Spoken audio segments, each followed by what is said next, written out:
ex-husband.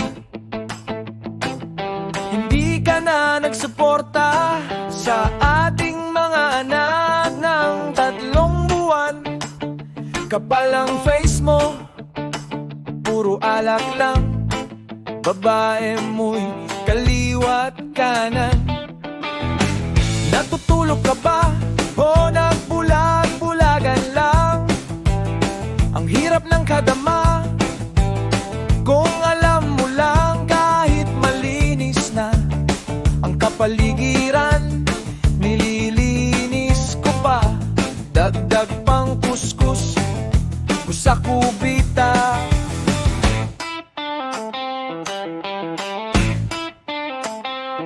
Ayaw ko nang umasa sa suporta mo.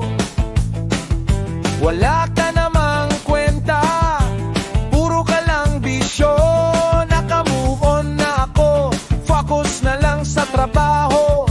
Tungkol sa pag-ibig, ayaw ko na, masaya na ako. Ako'y single mo, lumalaban lang. Ako'y single mo, kung may darating mang lalaki sa buhay ko'y tatanggapin ko.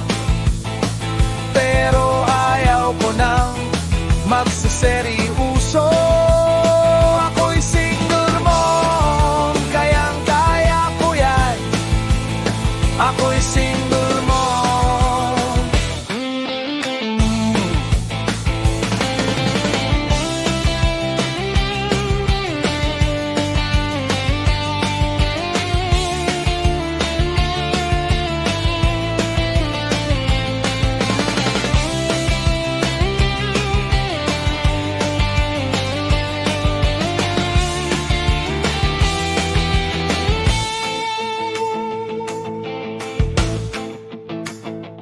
Goal ko sa buhay ay isa lang,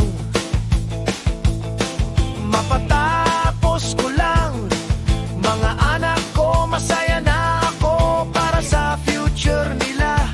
Di sila maging katulad ko, na walang natapos at no read, no write pa ako. Kumakayod ako para sa mga anak ko. Di umaasa kahit kanino, dahil ako'y matapang at dugo ko'y bughaw. Lumalaban, walang inatrasan, para sa mga anak kong maging maganda ang kinabukasan.